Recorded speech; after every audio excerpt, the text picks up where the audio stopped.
Welcome to the Real SFC. And we're here to talk some more football. We're here to talk today about Tottenham versus... I wouldn't play Crystal Palace. Why? You know, so what the other brother do a selfie himself with no shirt on and put on the Instagram page. Not him. I want to delete it. Yeah, I want to delete it. Like, I what? talk about football. No. No. Get rid of it. I got a memo from admin. Yeah, like no, the cease and desist. The man wife page him same time and say, "What you do?" Delete that. That's the admin that said no. Oh, yeah. boy. So we're here to talk about Tottenham versus Crystal Palace, a game that ended 4-0. Tottenham played some wonderful football. What them they play again? White Hart Lane don't play that much. Yeah. So Crystal Palace is a pretty solid team, but they never look like a solid team at all. No, they didn't turn up. What are your thoughts on that game? Crystal Palace didn't turn up for this match at all. I don't think they were out of the blocks. I don't think they've even started yet. The own goal that Van Almond conceded, the reason why... Van Aanholt. That guy. I wonder if there's a new baller them by No, man, that same baller. We're kind of forgetting about him already because he was lost in the first place and his recovery is what caused him to concede the own goal. So, yeah, I mean... Is this the truth? Is this the truth of who... Is this the truth of who Crystal Palace is, rapper? Their inconsistency, yeah. I think that's just a normal part of it. Some days they will block you. Some days they'll just concede a lot of goals. I think that's just the curse of being where they are in the league. I'm pretty sure they're going to block Arsenal when they play them, but we're not. This is not about that side of London. I will do this much as a takeaway for this game. Yeah. Son is a superstar though in his own right. Oh yeah. The goals that he scored, that volley, golazo. That volley was perfection. It was amazing. Yeah, man. Aurier, I think, was his provider, the assist maker on that one. And also the assist on the own goal too. Oh, well, there you go. So, I mean, in terms of fantasy picks, try to get Son into your midfield because that guy is doing very well. Yeah, I think this team is a solid team. A team that is doing really well. And I think they look amazing in that game. I think Harry Kane, even though he didn't score, he did provide an assist for Lamela. Harry Kane was dominant as a forward. And I think that's a new standard for excellent top-class forwards now. Even when you're not scoring, you should be so influential. Yeah. Yes. I think that Tottenham team is a team that Pochettino can be proud of, and a team that I think will continue to do better and better as the season progresses. They'll continue to grow and grow. And still not win any trophies. Well, I think they can kind of lay a stake.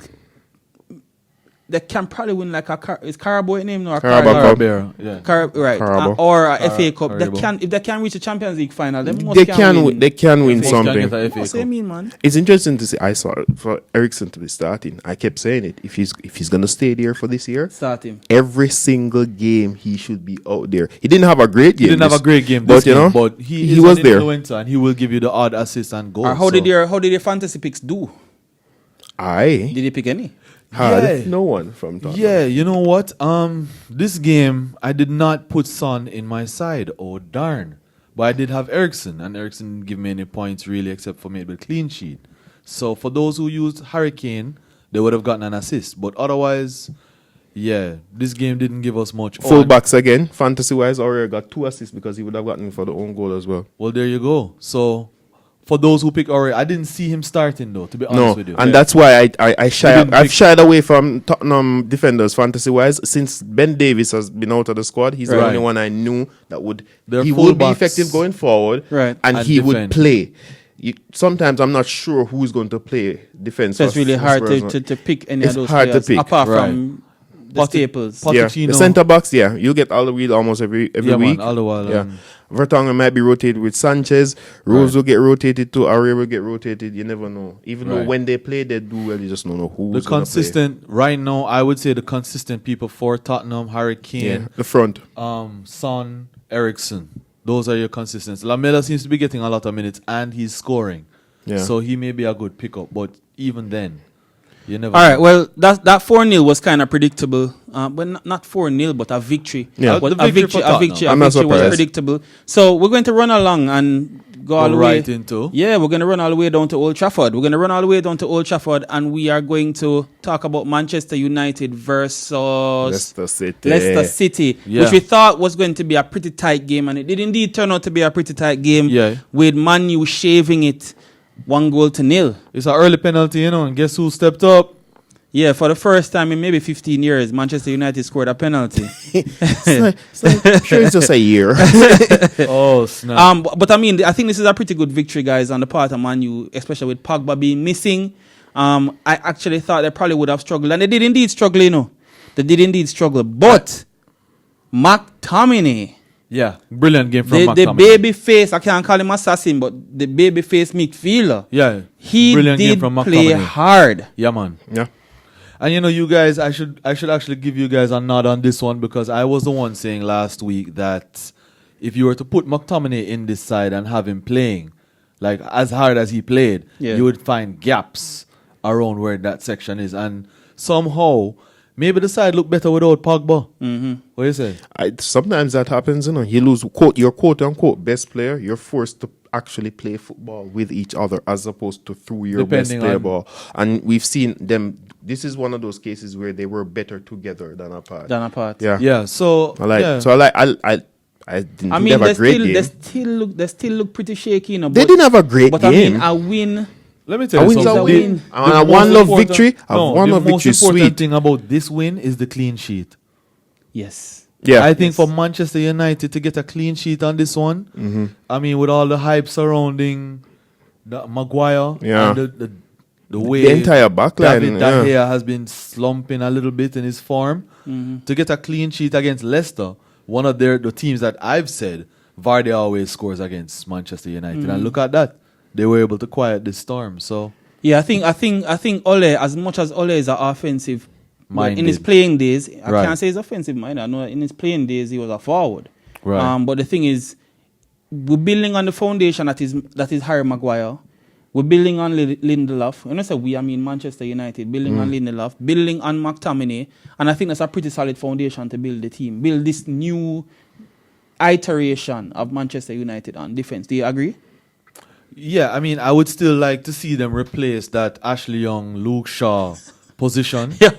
Yeah, we are Manchester United fans. What Ashley Young are doing on the side? Ashley Young. That's why when you ask that, I'm looking at it and I was like, Bill with Ashley Young. You realize that Ashley Young started. No, I never said Bill with Ashley Young. I said Bill with Maguire, Lindelof, and McTominay. And Wan Bissaka. You know what I'd like to see? They have another guy, Fensu, what's his name? Fasu Mensah. Oh, they whoop a year upon him head. Yeah. Mensah. Tonga, something like that. I'm looking for his name actually, and I can't remember his name right now. But I would like to see them. Why? You said none of them Manchester United fans? None. And the Liverpool fan actually, I bet them get Fasu Mensah. Yeah. There you go. I actually know. I'd like to see them. Why do I know this? I'm going to erase this. No, man, another youth, man. What do you with the whoop a year upon him head? It's him, man. He's the fullback. He's the fullback. But he plays on the same side. You're talking Chong. I think you're talking Chong, and Chong is a forward. Yo, they come on and run some leather still, Yeah, well, I mean, he's full of confidence. He's another bouncing. Try. Listen, guys, for fantasy league points, don't be afraid to put in some of these young ballers. When you come to that Chelsea game, you will see why. Well, that'll be a young baller, Chelsea. I honestly think if they can't stop that. If they stick with these kids, they have a solid chance of growing something amazing. But I don't know if Manchester United fans and owners have the patience, the time and the patience. So, I mean, you might think that the Manchester United lineup is a young lineup, but you have to remember Rashford has been there. Martial has been there. But they're still relatively young. No, they're young in age, but not in playing time. They have experience. They both have experience and caps good for their country. 2 years experience, no? They both have international caps. You realize that? Right? So it's not David De Gea. Is he still number one for Spain? Mm-hmm. So this side is not necessarily a young side. They just have young players. Yeah, but when I say young, meaning that they're switching out.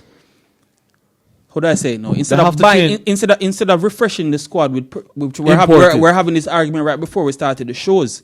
They're refreshing the team from within. Right. With the youth system. Exactly. Mm-hmm. So I mean that's part of why I think that if they gave him all the time with these guys, maybe you could have something special. I don't think so. I'm going to tell you this. It may be a bit of a political thing, but I think one of the reasons why the refreshing is coming from within is because of Paul Pogba.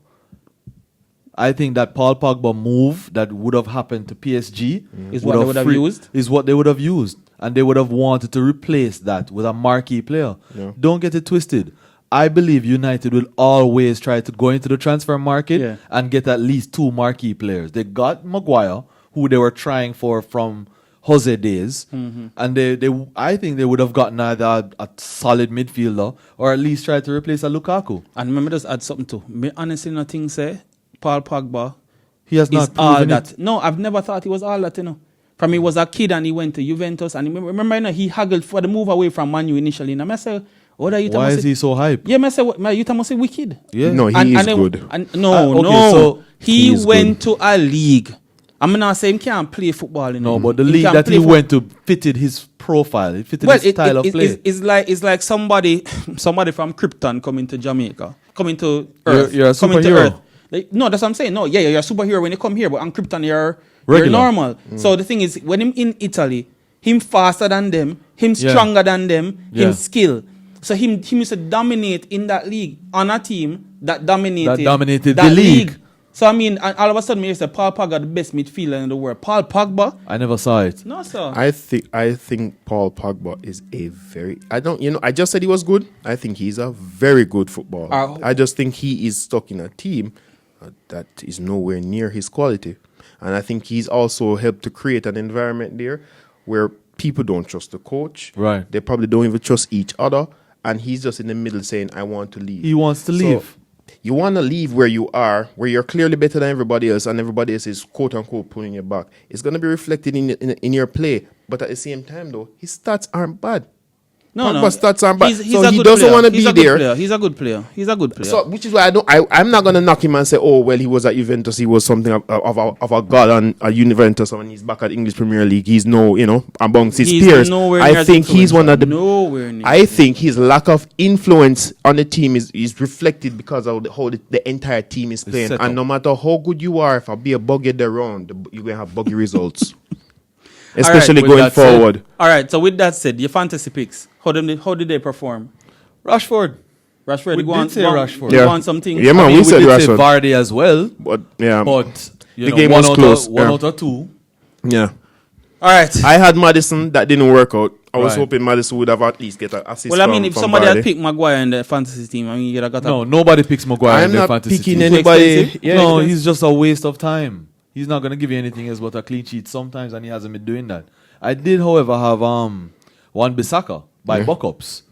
Or simply because he's less money than a lot of the Maguires and the Van Dijks. And probably would he gave me a clean sheet. Yeah. So that worked out. But no, I wouldn't recommend you really go into a Manchester United backline right now to pick somebody. Okay. Not yet. All right. Thanks for tuning in to the Real SFC. If it is that this Manchester United team is as good as some people think it is, comment below. Yeah. Let us know how you feel about it. Also, if you think that your Tottenham team or this Tottenham team, even if it's not your team, might win the league, might win the league or can win the league, please comment below and let us know. You can check us out also on our socials at The Real SFC on both Twitter and Instagram. You see some amazing pictures there, some humorous posts, if I may say so myself. Really cool. We have some really cool posts there. You can check them out. And you can also check out our sponsor, Top Rock Sports. Boom. If you look in the description, you'll see their details too. At Top Rock Sports JA, they provide jerseys and other sporting goods and sporting wear, including international gears and gears for your own competitions and stuff. That's right. Check them out at Top Rock Sports JA on Instagram and on Twitter. Catch you on the next side. Catch you off the post. That's what they say. Catch you off the post. Catch you off the rebound. Catch you on the next episode. Real SFC. We need to come up with a better phrase, though. We really do. Nobody wants to catch it on a rebound, bro. I mean, you missed. Catch what on a rebound? You missed, bro. You missed if you hit the post.